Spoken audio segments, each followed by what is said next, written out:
Listen up and welcome back to another episode of the Tapped In Sales Podcast. Before we get started, I want to let everybody know that today is a two-part series. So stay and make sure you listen to both interviews. First with Beverly from Northern Eagle, and second with Kristen from Burke Distributing, where we talk with both ladies about how they ran their beer distributor during the World Cup. So stay tuned for more, and thanks for listening. Cheers. This is the Tapped In Podcast, the podcast for beverage distributors that want to empower their sales team to drive business results.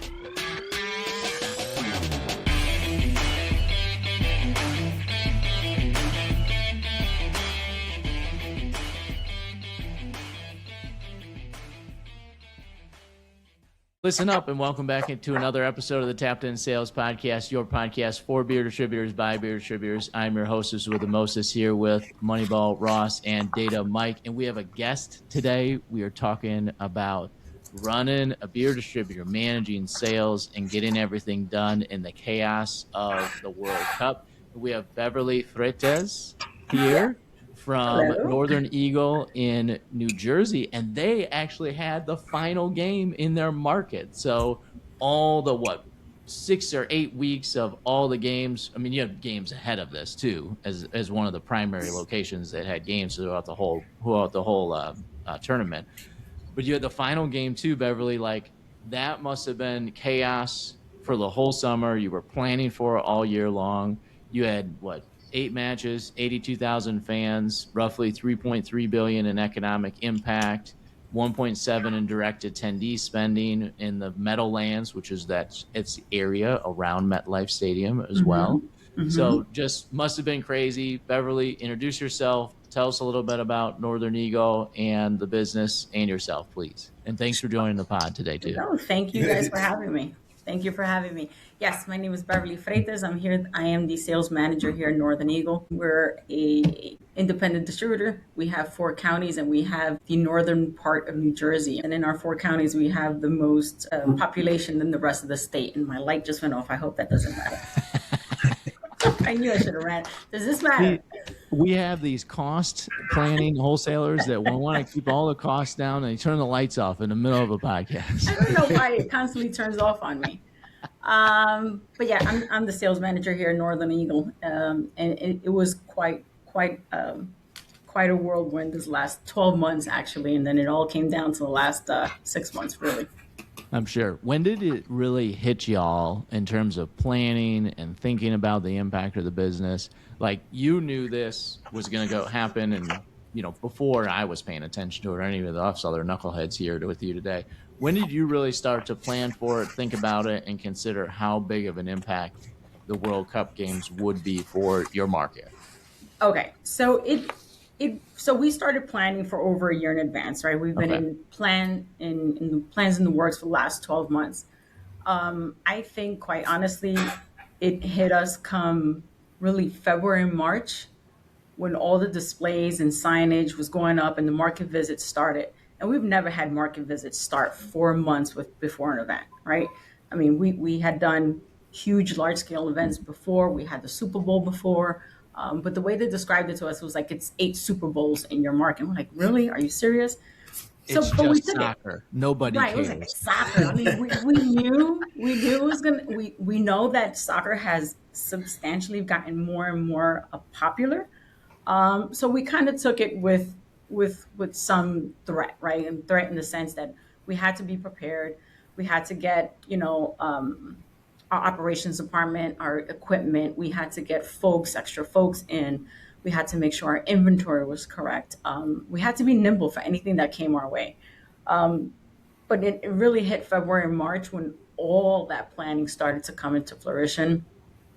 When we go out and you see the signage going up in all their accounts, you see the displays, going up, Ultra just taking over, Stella just taking over everywhere. And then June came and the bars woke up. The bars were like, wait a minute, this is not actually a sales guy trying to push more product on me. This is really beginning to turn some volume out. Once that first game in June hit, the bars just went crazy. It was really phenomenal, the work between the Anheuser-Busch team and their marketing guys and their field guys getting all that into play. It really hit February, March, and then smacked us in the head in June for sure. When you were thinking about planning, did we hire a bunch of extra people too, like merchandisers, drivers, or is it more just like hang Yeah, on for dear so life with everybody? oh yeah, no, we across the board, every department got at least two extra heads. With marketing, we got, believe it or not, we did an internship program with a college with a soccer that had a soccer team, and we got four interns from a soccer. I can't remember the college. I think it was Ramapo. Can't remember quickly right now. But we got four interns in our merchandising department, which turned out to be great because they were able to live their dream and actually be there for the final because they were able to help us at MetLife. So That's that awesome. was good to see. You know, they're barely 21 years old, and having them see the matches and teaching me because I had no idea what was going on. I was like, what's the big deal? Like, oh, this guy did that, this, that. But no, across the board, we just had to have extra folks in the pickers at night. We had to have extra drivers for the trucks, extra drivers, additional field sales reps. Luckily for us, Anheuser-Busch also kicked in really big and had their whole team out focusing in our market. But no, it was across the board, really. That's awesome. Did you Yes. go to many of the games? I went to all of them except for three. That's awesome. Whoa. Yeah, Nice. yeah. That's awesome. It was definitely interesting. I mean, years ago, I had covered soccer events before in my heyday, but seeing it firsthand like that, the vibe, the energy it was sick. It's hard to explain. I bet. My head, I mean, being an ex ops guy, right? My head automatically goes to inventory. What an inventory nightmare. How do you Yeah, that's even my begin thought too. I was going to to, ask how much inventory you built up and if you still have it.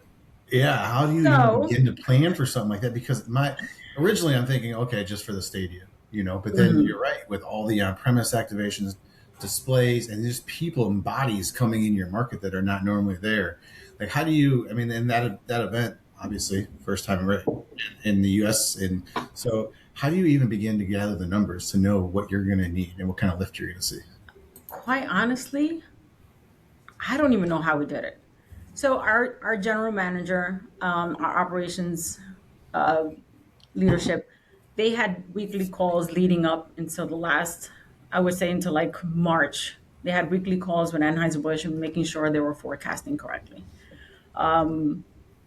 Some algorithm said that we were going to be up with Anheuser-Busch products over 160 something percent. I think, Ross, you and I had targeted that back then. Yes, us as a company, yes, not our reps, right? But so they started working off of that number, and then once we got closer to the events, they started having daily calls. It was a daily call on forecasting on how many trucks we were going to be able to take in a day, how many, how much days of inventory we can keep on hold if we ran out, because a big push was the aluminum packages. There was that Jersey Ultra had that New Jersey, I mean that USA bottle that we had to make sure we had enough, and but not too much, just in case they got eliminated. And thankfully they went to this, nobody thought they were going to get to the next round, and they got to the next round, and Anheuser-Busch, to their credit, was able to get us another truckload of that in. It was literally a daily call with the operations department, Anheuser-Busch, and our folks, and we were able to keep everything in inventory.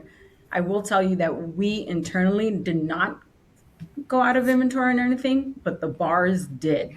Like we had folks calling us for 3 and 4 deliveries, Sunday deliveries, Saturday deliveries, and because it was a once in a lifetime opportunity, we were able to fulfill those deliveries only because early on, while we were planning, we also got the group together, right? And we explained the severity and the magnitude that this event was going to have on us as a company, and how we were going to be right in the middle of it all. And thankfully, our organization all bought in. So no one had that, it's not my job type of title. It was, this needs to get done. Who's available to do it? And we were all out, all hands on deck.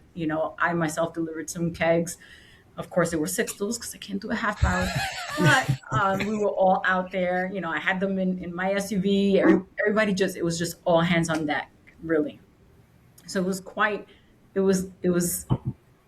amazing to see all this work that you have been pushing for finally coming to fruition when you had folks, calling you for Ultra that they sold out of Stella, they sold out of Neutral. We've been pushing Neutral for quite some time, and this really helped us get through. Even Ultra Zero was on fire. I'm like, Ultra Zero? People are not drinking alcohol. They're drinking non-alcohol. That's fine, whatever. As long as it's coming out of my warehouse, let's go. Let's go for it. So, yeah, it was cool.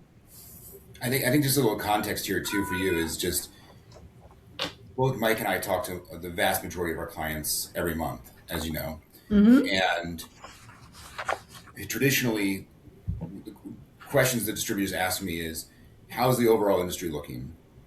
And, then we're also talking about the impact of the macro and the weather, right? So fuel prices and the macro. But over the last couple of months, there's been a third ask, which is, what is going on in other markets as relates to the World Cup? And if only we were in your market, specifically, we're talking about your market, then we wouldn't even have to worry about all this stuff around weather and trends of our market. Yes. And, and then they asked me, is it really as big of a deal in that market as AB and the rumors on the street? And I said, I can't speak to that, but I know somebody that can. So here we are. Yes, we are. Yes, I will say June and July was numbers I had never seen before. Never, even in our peak,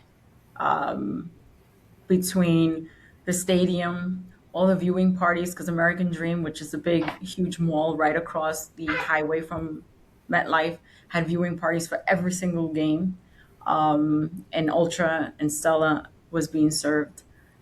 We had Fan Fest as well being done throughout our market. We hosted 8 Fan Fests where we had Waymatics, the viewing parties, and then we had huge final viewing parties throughout Hoboken. It was just like little kiosks out of every single bar out in Hoboken, which also we were a huge part of. So the numbers, it's going to be a crappy 2027, I'll tell you that much. But, we have to bask in the joy that it is now and just roll with it, man, because it was phenomenal. So how did the results stack up against the projections? Because I know that when we sat down and AB laid out the projections, and this wasn't just your market. I mean, I'll just give you some context. A lot of the clients I sat down with were looking at these numbers that AB was projecting and say, no way in hell. But then I think that when this thing got started, everybody's like, whoa, shit. Okay, this is a real deal.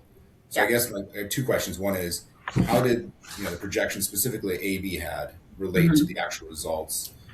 And then kind of the on-premise, off-premise mix and how that kind of shook out. Because I think that was a surprise for a lot of people too. Yeah. Well, going back to Mike's point, their projections were pretty on point, and the fact that we're not over inventoried is pretty much the proof right there. I mean, granted, we did start scaling back towards the end because when the final game was announced, we had like a 2-week kind of gap there. We were able to peel off a little bit with the inventory, but the projection was really, really spot on, quite frankly. And that's awesome. And when it comes to the on and off premise, the on premise was on fire. The off premise, not so much. They just had their normal, like a normal summer uptick, especially around the 4th of July holiday.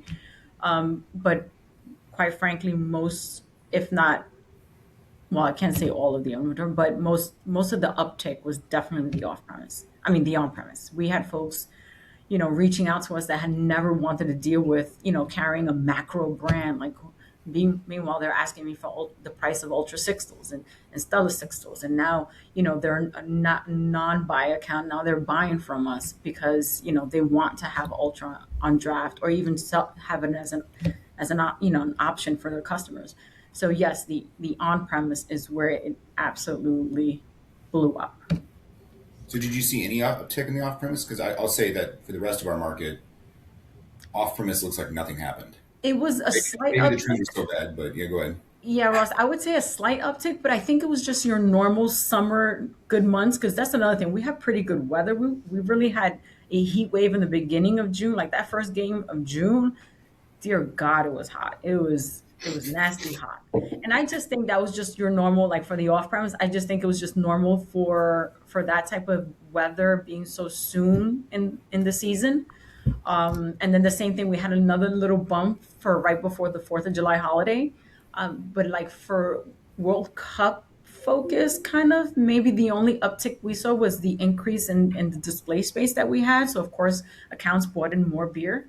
So we saw that little increase. But when it comes to like a rate of sale or customer influx and going into the accounts and you see the people like shopping, was kind of just your normal summer, I think, rush, quite honestly. I don't think it was anything had to do around the games. So, because there was no tailgating allowed as well at MetLife.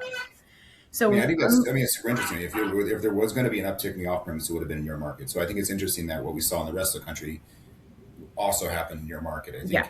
It also speaks to, the disposable income and where people are spending it on the on-premise and experiences. So, I mean, I think that's an interesting, to me, that's the most interesting thing is that what you saw in your market translates to what everybody else saw in terms of off-premise, on-premise. I think that's really interesting. Very cool.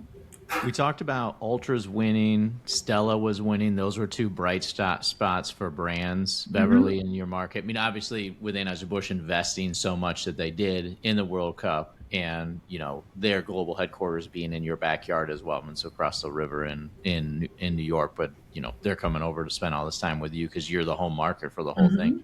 What other brands were maybe surprise brands or brands that kept coming up on your forecasting and inventory calls with operations were like, I wouldn't have thought that brand was going to do well. Or I wouldn't have thought that we're like constantly running low or chronically, getting almost out of stock in this brand over and over again. Ultra Zero. Zero was the one. Yeah. Ultra Zero. Zero bottles. lime or just 0? Just 0 bottles. Okay. Yeah. Okay. So Stella Zero, not so much, but the Ultra Zero for sure in bottles was quite was one where we were like, oh, okay, let's keep upping this up. And every inventory call and every forecast call, we just kept creeping it up by a layer or two because the demand was getting so strong. That's Do you have awesome. any feeling about what that was driving it? Was it young Americans or was it the Europeans? Oh, that's a good question. Quite honestly, I'm not sure. It could be that a lot of the games were during the day and folks were going to the bar during the day, during the work hour. So they just wanted to have that beer taste in their hand and just live in the moment and couldn't go back to work, all boozed up. Because a lot of the games were during the day. And quite most of the Ultra Zero asks were in Hoboken, which was good to see. Yeah. You were talking about non-buy accounts that have become buying accounts. What do you think about them sticking with you long term or with the brand, those premium brands, Ultra, Stella, long term? Do you think they'll stick around with the success they had? So far, so good. I've been tracking them, so this is good. Still small orders, but still coming in. Are those bars, Beverly? Are they like hipster craft bars? Is what they kind of classically maybe in Hoboken, where it's like, hey, we don't need your Bud Light or Miller Light, bro, and we're just gonna drink a bunch of hoppy craft beer. It's across our market, like the Montclair, Okay. Bloomfield section, Verona. You have those bars that we picked up when we purchased all the craft brands from Hunterdon, but they just don't carry Anheuser-Busch brands. So getting them to start buying, our Ultra and our Stella was quite, eye openers. And some bars that never even did business with us opened up accounts with us, which was surprising. Yeah, and hoping to keep those guys for sure. I think it would be a fun thing to keep up with Beverly on that, Ross, to see how that plays out in another like 8 months or 9 months, because that craft consumer has been, this is kind of like an interesting byproduct of the World Cup, right? That craft consumer has been not as engaged with the brands. And if you do have another offering like an Ultra or a Stella, which is a little more sessionable, a little more, not so flavor forward, if you want to call it, or hoppy forward, what that does for their sales as a retail establishment, as an on-premise bar, to try to actually have a little bit more of a variety. They have plenty of variety, right? I mean, variety is not maybe what they need more, but they don't have the secession beer out there. So it'll be interesting to see how that plays out for you, Beverly, for sure. Yeah. Another few accounts were Mexican restaurants that actually bought in on Ultra. And I think it had to do a lot with the partnership, the marketing that Anheuser-Busch did in the Spanish language television and out of home media. It really translated into the market for us, which was really good. I mean, it's good to see AB leaning into that demographic. I mean, I think it's a huge opportunity for them that they've been missing. I mean, I think they fell into Bud Light a few years ago, just without trying, I think. And now I think it's good to see them making that move. I think that's a smart move. 100%. Now, I've heard interesting stories, Beverly, from other clients about that the stadiums themselves were different to do business with under the regime of FIFA compared to your normal relationship of like doing business with the Jets. Is that a fair assessment? Was it vastly different, or were you just dealing with all the MetLife folks that you're used to dealing with, and that they kind of kept you arm's length away from the FIFA folks? That let's not beat up on FIFA more than everybody already has. Come on. I mean, we're all gonna bitch fest afterwards. That's all I was saying. No, we've got another client. Just for context for people listening out there, we've got another client in another World Cup market whose significant other spouse works for one of the arenas. And she was, I was hearing this secondhand, but she was talking about how they bought all new china, all new silverware, all new like flatware for serving, and that they also had like, people wandering around all the food and beverage areas in the stadiums, writing the vendors up for demerits in real time and like contract, breaking things in real time, which that's not the way that stadiums work classically. No. Like it's a partnership. You got plenty of time to work on these things. Like that's just not the way we're used to as beer distributors working with our stadium partners. So I'm just more curious, like what the FIFA regime was like different at MetLife compared to the normal regime. all I will say is that delivery at MetLife was a challenge. Yeah. Not because of MetLife or the Delaware North folks. FIFA had huge security protocols. So everybody had to be on a list. We had to have an appointment. You just had to, if you abided by their security protocols, you were okay. Thankfully, when it came to the marketing side of it, we just had to execute their asks. Some of their asks were a bit extreme, like what kind of paper we were using for signage was one of them. But all in all, thankfully, Anheuser-Busch kind of, strained those requests and kind of divvied up what really needed to be done from us. So we really didn't have to deal one-on-one with Anheuser-Busch. I mean, with FIFA. AB took the grunt of that from us. That's awesome. It's awesome. It sounded like a little bit. Money talks. AB was writing the checks, so that's the person you want talking to him. Yes. Exactly. Yeah. I'm just here I'm only here to sell beer, man. You guys do the rest. I got the beer. That's not like a rider for like a popular rock band where they only want green M&Ms throughout the entire stadium. That's it. Yeah. I mean, it's like going back to like the experience, like I've walked the stadium 1,000 times when there's football games, but when you walk around and you see the Premio sausage trucks and everything's covered and all it says is sausage, it's impressive how strict they are and how vigilant they are about. And quite honestly, if you pay for the sponsorship, you want a sponsorship partner to kind of fight that fight for you, right? I mean, I'm sure it was no pretty penny. So there was nothing out there that was not part of a FIFA sponsorship. And, if you pay for it, you get what you pay for. So, if you could go back to the spring or when you started planning this, is there anything you'd tell yourself or your team to do differently than what you did do, knowing what you know now that it's all complete? Ooh, differently. I'd probably tell my team and myself, quite honestly, just take it all in. Take a minute and take it all in. Early on, we got everyone, we sold what was happening in our market. Everybody bought in. Everybody was prepared. But I think when it came all at us in February, it kind of shook us, Yeah. And I think if we just took a deep breath really quick, just took 5 seconds to take it down, we would see that we got this. We got it. And we did. We did. That's awesome. This won't be the last time you host huge events in your market with MetLife being right in the backyard. You'll get another Super Bowl. You'll have playoff games. Like you'll have big events like this. Any of the processes that you picked up with the World Cup that you will keep going forward into, those other big events as well. Anything, people, processes, things that you've decided to like, hey, this was a really good thing. It worked out good for us. We're going to keep doing this into the future.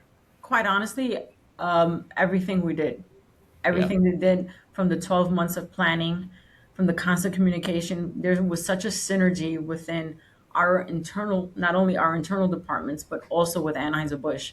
And I think the folks in play that are currently in their roles, we all know Anheuser-Busch. We're not going to have those same folks when that next event comes, right? Because they did such a phenomenal job. They'll get moved up and they'll leave us, right? But the synergy that we all had as a team was phenomenal. And I think that's something that has to be first and foremost, because if you don't have that synergy, it will all clash. And between our operations department, delivering in that heat for 3 out of the 8 games, it was downpouring rain.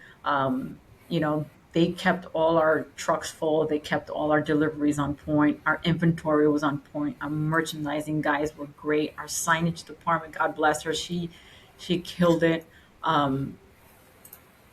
Just keeping that synergy and the constant communication, everything, and planning, man. Planning is it. It's awesome here. Well, it sounds you like you don't think about the unsung heroes, the sign shop person, the guy that's in charge of the point of sale room. I mean, I'm just sitting here feeling bad for those people right now. As you say that. Yes. I'm like, God, like it's the constant request, it comes from all directions and getting all that stuff out and printed and laid, the coroplast and put it, and the merchandising team. Oof, when we couldn't get beer in on a Sunday or Saturday, those guys were out there hustling that beer out. So I couldn't, our marketing guy, dear God, there's so many key players that just made this all work. Super proud of everybody here, man. I think it's fun to hear how much the team rallied around the opportunity and rallied around the common goal of 8 games with the final, everything else is going on, and how they stepped up to the plate in a big way. You should be proud of yourself, Beverly, for rallying the team the way that you did and getting the execution the way that you did, because clearly you all took it, we see the numbers. You took huge advantage of it and executed to a T in a huge way. So kudos to you and the Northern Eagle team in a huge way, for sure. Thank you.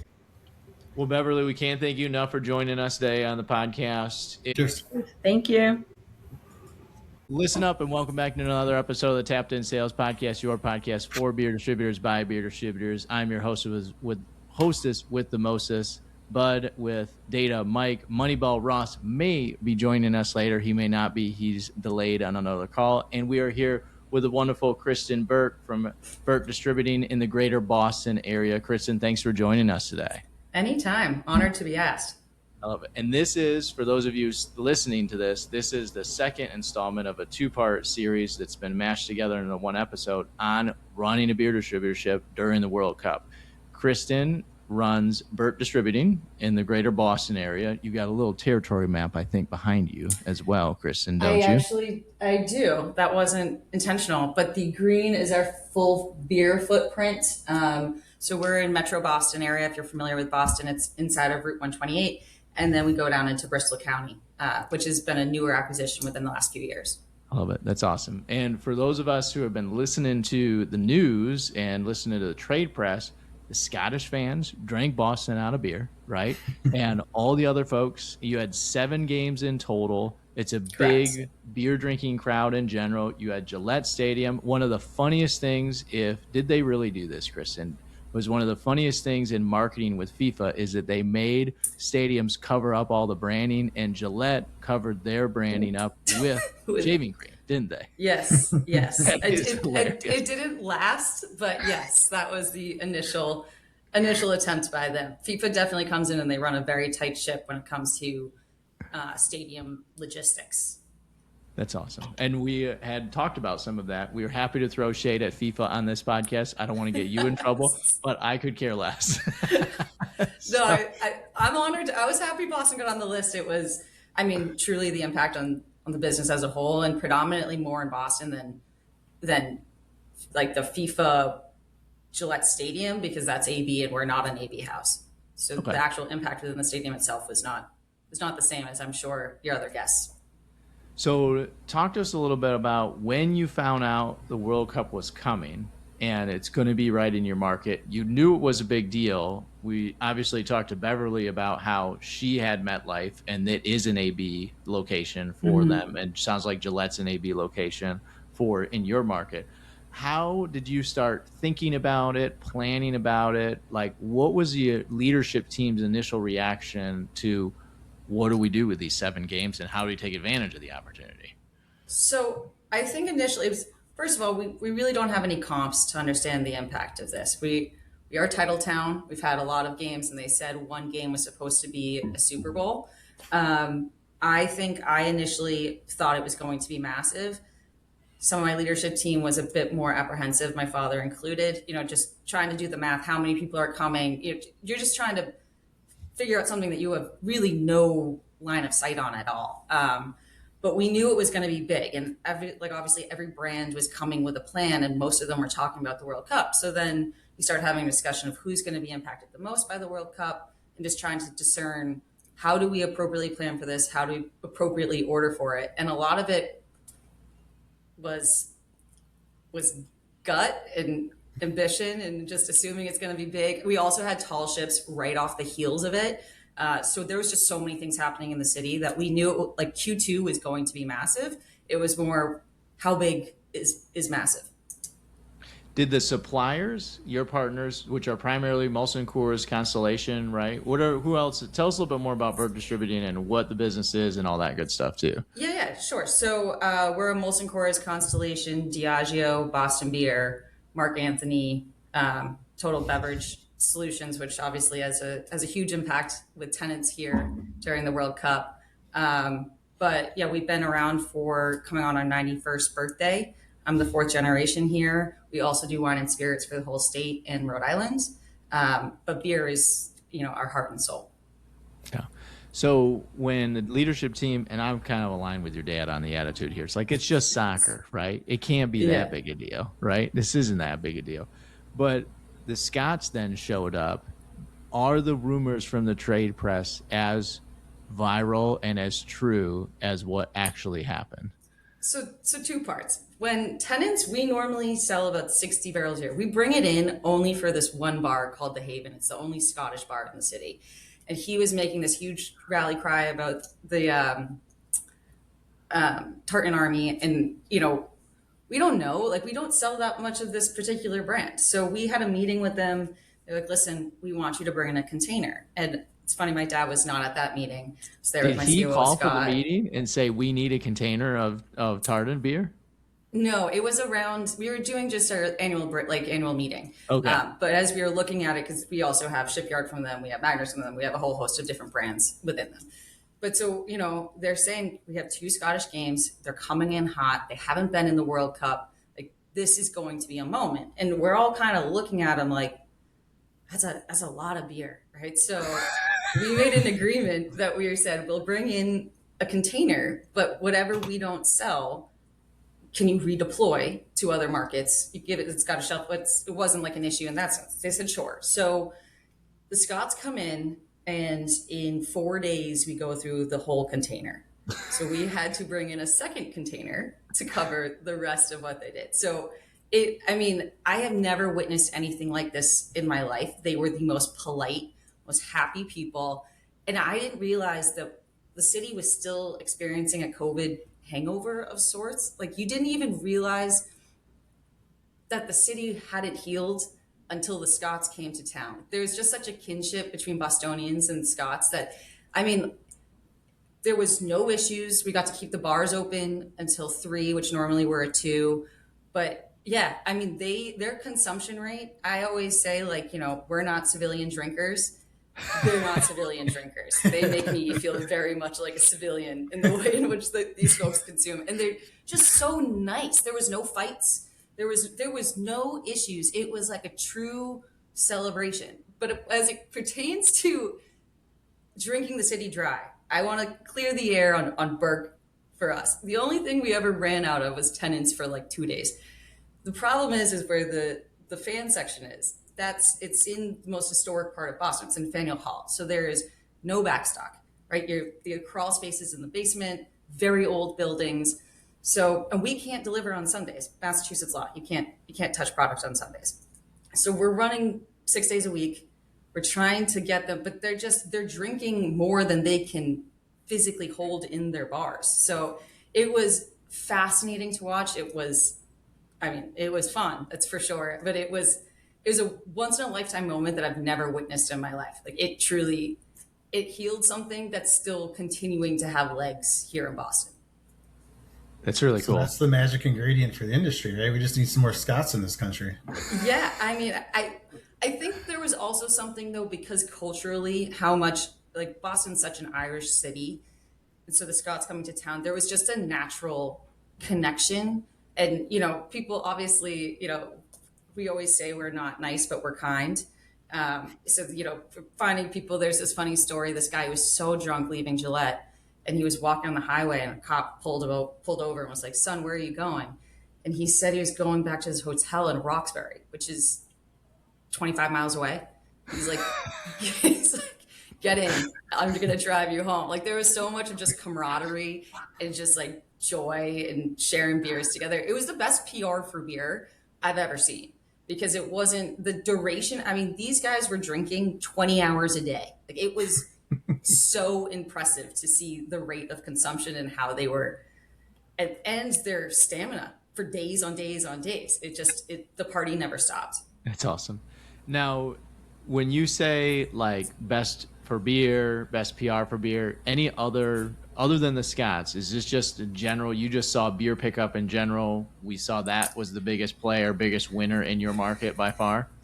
Yeah, well, we sold 600 barrels in 2 weeks, and in 1 week, in that 2 week period, we were up 30,000% on Tennent's. Like just you can't. It's just that's a real anomaly. But if you even take Tennent's out, pretty much across the board, almost every brand had a lift. Just it depended on how substantial of a lift it was. But I know you can read in the rags what was happening at the Sam Tap Room. Like that was big for them. Guinness has been on fire for us for years. We keep hurdling double digits. And, while they were here, we were up 50%. Like it was a universal experience. That's awesome. When you were preparing for this and delivering 6 days, it's probably not something you normally do, running 6 days a week, week in and week out like that. Did we bring on new staff? Did we manage expectations? How do we rally the crew that you have on staff to like make sure that everybody was there to step up to plate for the moment?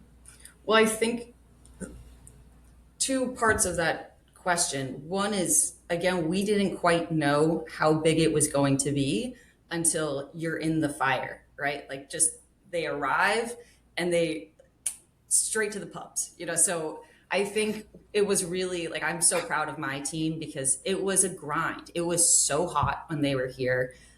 I think if anything, we had brought in extra merchandisers and help for that standpoint, but it was really more of just everyone was communicating effectively to each other. We had so much just general teamwork and alignment. So, the drivers are taking out second loads.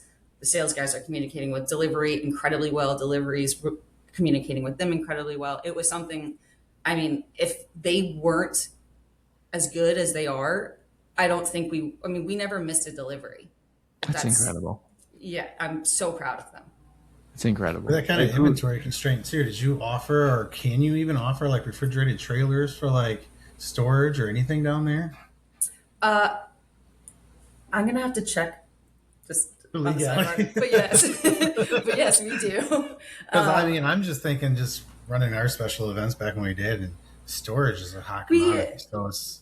We have cold storage. We'll do it for playoff games when they do some of those fan zones for playoffs down by TD, Stanley Cup, all that stuff. So yes, but I think even that wasn't enough. So that's to me like looking at what I think. If we ever are blessed to be able to have the Scots come back to Boston, I think finding some sort of ability to have like a shared, like how can we expand backstock for them in that area? I'm not sure if there's a solution. I hope the city explores that more because, I mean, this was incredibly profitable for the entire city. So I would hope that they would want to capitalize on it and learn from past mistakes, which quite frankly was constraints of space. How was it working with your supplier partners? Were they constantly communicating around inventory challenges, around product supply, or were you like, hey, we got this, we'll place the forecast orders or tell you what we want, and like you just got to be ready to ship it in? Or was it a little bit more close knit beyond the normal operating procedure? Probably, I would say more close knit, but in general, my team's really on it. Their natural relationships with our suppliers are quite close knit to begin with. When all the articles were coming out that Boston's dry, there's no beer, we got a couple phone calls being like, "Are you out of beer?" We're like, "No, we're not out of beer. Like, don't worry, we're fine." So that was really the only time that I think maybe we got a phone call or two. And it's a great headline, and it is the truth. Like I will say, as a Molson Coors house, when there was a bunch of articles where Scots were saying, actually some bars down in Faneuil Hall where they drank everything but Bud Light. And obviously that's, it makes us laugh. No disrespect to anyone, but that brought a lot of a smile to our face because it really is a testament to our portfolio. You know, like we just have a really strong portfolio and is able to really capture what they wanted to be drinking. Any kind of, so with all the different cultures in town, right, and tourists and not just your normal citizens, were there any kind of like grand takeaways as far as like drinking occasions and like what these people really brought to the table that the whole industry would benefit, or maybe some things within the industry that we could do different? Is there any big takeaways from that? You know, I'm not sure. Obviously, we all have this discussion around beer health. And I think, if anything, it was just a reminder to people as to why beer is so important in social settings. It's the beverage of sessionability. You're going to be able to drink it for hours. You're not just going to, I always like to say, I like the marathon. I don't like the sprint.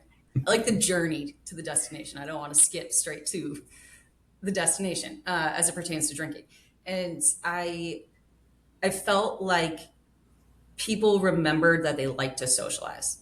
They remembered that people are good by and large. There's a goodness and people want to help and they want to enjoy each other's company.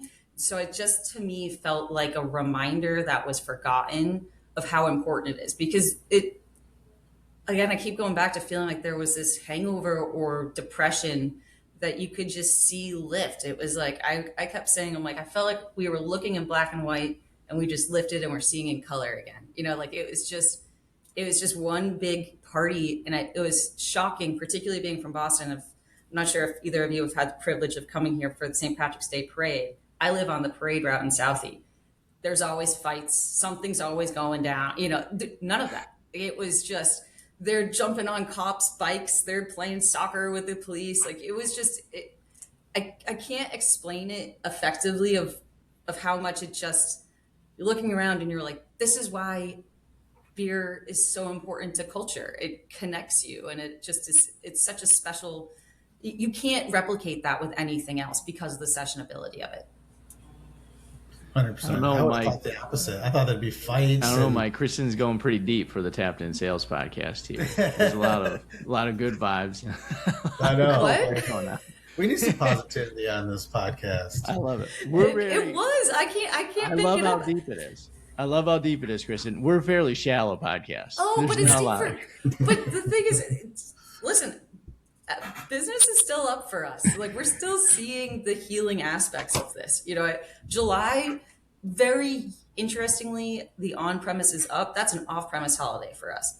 Like, people are continuing to go back to the bars. So I think that it was healing. Like, I feel like people remembered, you know what I love doing after work is grabbing a beer with my friends at a bar. It's not going to sit on my couch and scroll social media. Like, and you're seeing it in the numbers. I know, you know, I don't know that, but anecdotally, and I again live in Southie where it's all the young people. We used to have Southie Sundays, you know, it seemed like all of that slowed down and all of those old traditions are all revving up again. And it's just like, oh yeah, this is fun. This brings me joy, and it makes me, you know, I know for me, it makes me then it helps me burn off my day and make me start anew in a better place again. Like I know that for myself, and sorry, I didn't mean to get so deep on you guys. You're It's doing getting great. real. It'll be a good real. follow-up, though, because I Not- wonder not, how long Kristen. that's going to last. It's almost like you kind of just re-sparked everybody after, COVID, where everybody's like, oh, yeah, this is kind of nice. I'll just stay home. I'm not going to go out as much. And then when you get them back out in that environment, like you said, and oh, yeah, this is fun. I do miss this. This is good. I can still have a couple beers and function when I come home. Wonder how long that's going to last for you guys and, if that spark continues.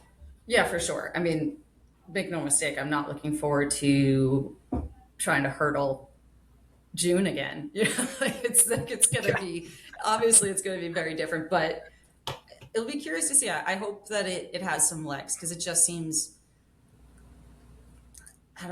there's just an energy. You can feel it when you walk around the city, and it might not be as strong as it was then, but it's still there. But we did have tall ships. We did have other events. 4th of July is very big here. So I'll be curious to see what August looks like. Maybe the Travel and Entertainment Bureau in the greater Boston area needs to do a BOGO on hotel rooms for Scottish people in June next year. You got a Scottish passport, you get a buy one, get one night free. Well, I don't know. There's a lot of speculation that there's going to be a lot of Scottish children running around this city pretty soon. So I did see some Instagram story from some woman who had married a Scotsman. It was like, for all you women in Boston, just be worried. This is what your summers are going to look like if you marry a Scottish man. And it's like it's in this beautiful countryside in the northern Scotland somewhere. It's all green and lush, but it's only like that for 90 days a year, right? So, yeah. So it's very short moments. That's why they're such good drinkers. It's like us Irish folks. When the weather's bad, there's nothing to do but go have a couple pints in a pub. That's right. Now, branding wise, so were there any brands that you noticed did well around World Cup that were unexpected, or sleeper brands other than the Tennents and that kind of wavelength that we already kind of touched on? Just more like, the question I'm trying to poke at here is like, did the existing brands and trends that are doing well just become amplified, or was there one or two things that were like, whoa, that's interesting that they gravitated towards that are very different? I think by and large, like the brands that grew the most and had the biggest pop are the brands that are traditionally leading the pack, but their pop doing was well larger. already. Yeah. Yep. Mm-hmm. I think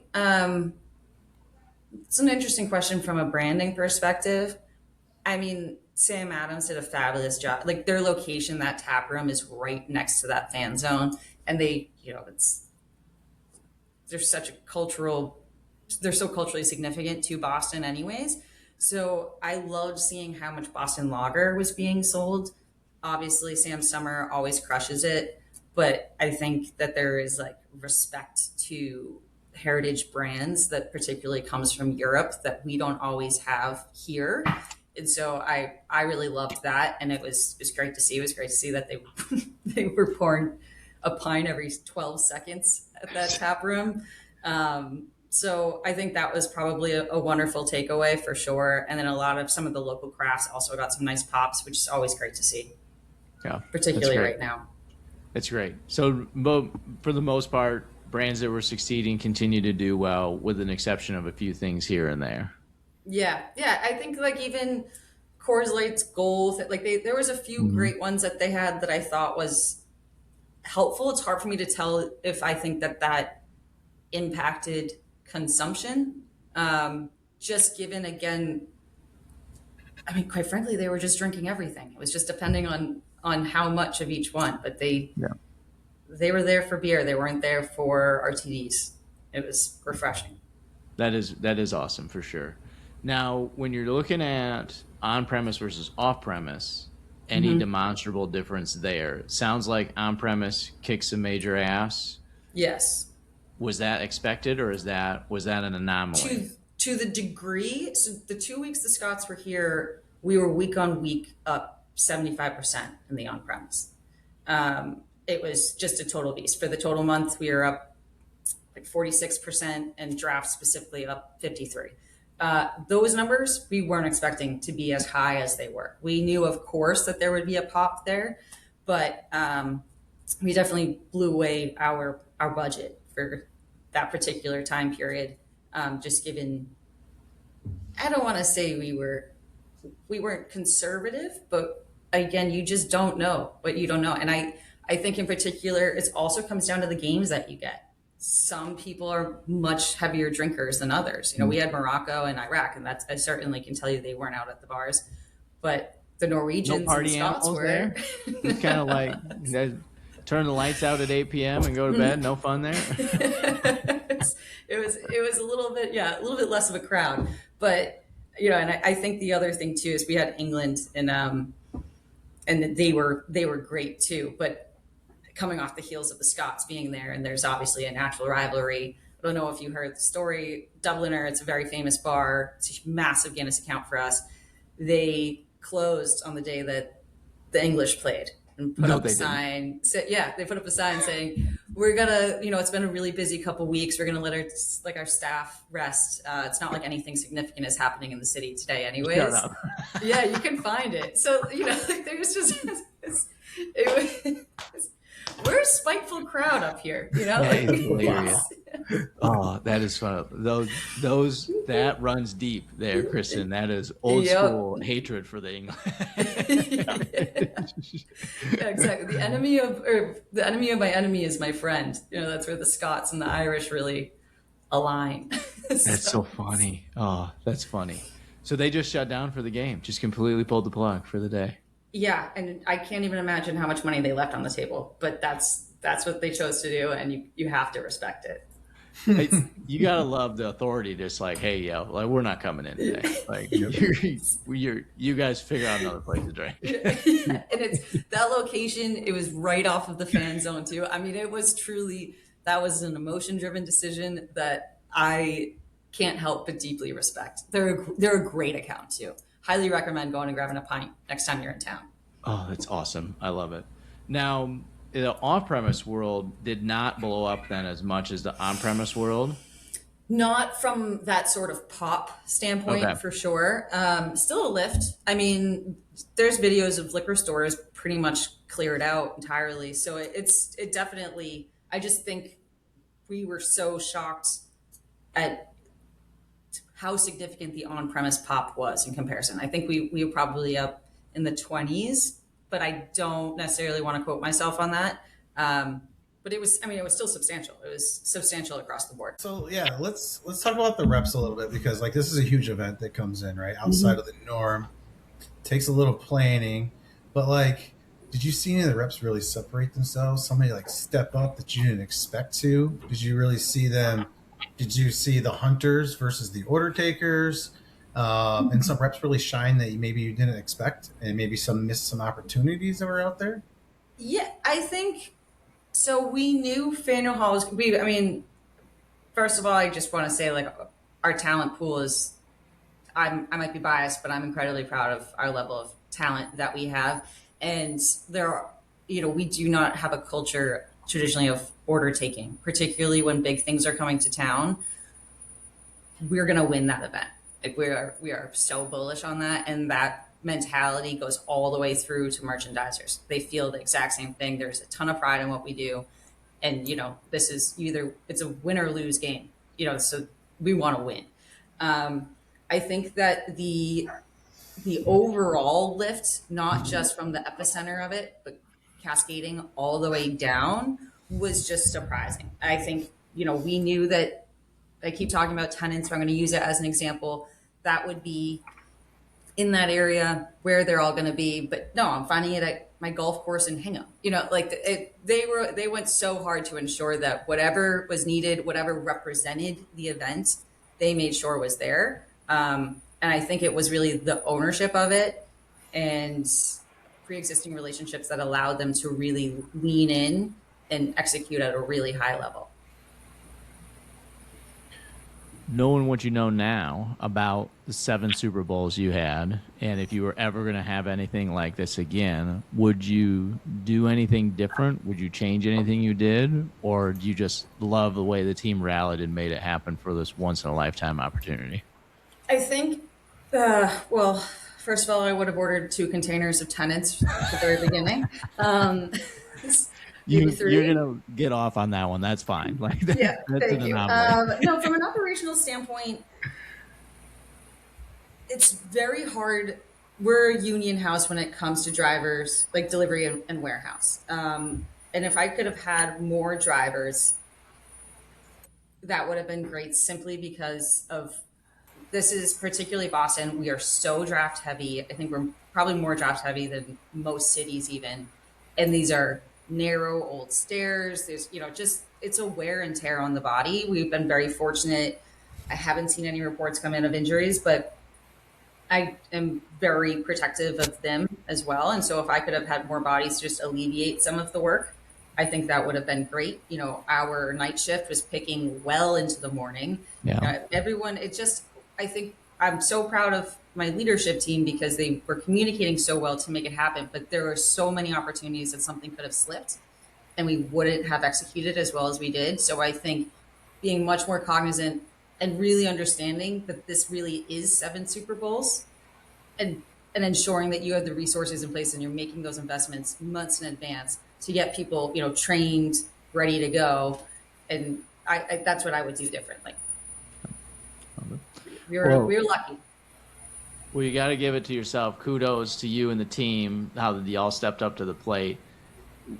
The 4 of us have all owned and operated, run and beer distributors in some way, shape, or form. It's very rare that you get an opportunity like this where you can rally the team around one thing and really deliver, particularly in the environment that you're in, where you've got union and non-union, you've got a complex downtown market where you've got to manage the deliveries. Streets are closed. Like, I don't think enough people understand the challenges of running a major metro market, of the streets are closed and things are broken and like it just isn't smooth. And to not miss a delivery is incredible and is a huge testament to the work that your team put in to pull it all off and drive the business that you did to take advantage of the opportunity. So should be proud of your team. Kudos to you and your team for pulling that off. It's a really cool story for sure. Yeah, thank you. For sure. That's why we wanted to have you on, because I think there's a part of this, Kristen, that's like a time capsule kind of a thing where, if this ever happens again or where people are trying to figure out what to do next, there's a little bit of documentation of like what people did to try to pull it off as well. Yeah, no. And I think now we have a better understanding of what the impact of FIFA in the World Cup. I mean, I don't think, to your point, I grew up playing soccer. I don't watch soccer regularly. Sorry, football, but I think that there was immense amount of learnings and very, very fortunate and very proud of my team to pull it off without a lot of data. I love it. Ross, we'll give you one chance to ask one question if you had one of Kristen in the Boston Well, the market. problem is I'm coming in late, so I don't know what you've talked about. I will say that that's almost worth an episode is how do you deliver? I mean, for those that don't know the market, I mean, I didn't even think about it until you mentioned it, but thinking about those neighborhoods, what is it called? Beacon Hill? Is it the neighborhood? That was Faneuil Hall.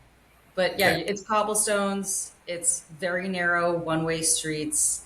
And we're bringing tractor trailers. We don't use box trucks, because it doesn't make sense for us. But yeah, I mean, shout out to the drivers. The way that they navigate these streets, it always makes me tighten up when I see them going around. The north end is right adjacent to Faneuil Hall. That's some of the most narrow streets, I would argue, probably in the country, just given how the city was built. And they, it's the most European city in the United States in terms of those streets.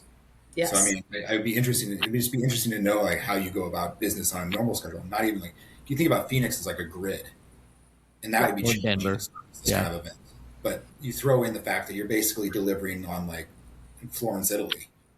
Yeah, I think that's a huge part too, is the institutional knowledge, because as we start using, more and more routing systems, there's information that isn't captured within that, right? Like, I don't know if you guys know the lore of Sturrow Drive, but they always say come September, there's always at least one truck that gets stuck because the overpass are too low. And if you miss the exit, you can't go anywhere. So when all these college kids are moving into town, it's like the amount of trucks that you see that get Can open? Yes, Yeah. exactly. Thank you. It's always like the running joke in the city. So there's definitely a lot of nuance to the delivery that the delivery team does a phenomenal job with each and every day. That's awesome. Well, Kristen, thanks for joining us on the podcast today. If anybody's got any questions for Kristen, hit us up at info@vxptech.com. That's info@vxptech.com. Kristen, I will process all of the crazy questions that people have, and we'll pass them along as I deem and see fit, so you don't get spammed on the email side. But we cannot thank you enough. Kudos to Kristen's team out there who is listening to this, all the hard work that you put in. And if you like what we're doing, continue to like, listen, subscribe, share with your friend. Really lets us have folks like Kristen on who shares her great story about her market and what's going on with World Cup. So thanks, everybody, for joining us today. Kristen, I cannot appreciate you enough for joining us and talking about all this. This is awesome information. Mikey, Ross, you guys rock. And cheers, everybody. Thanks. Cheers. Cheers.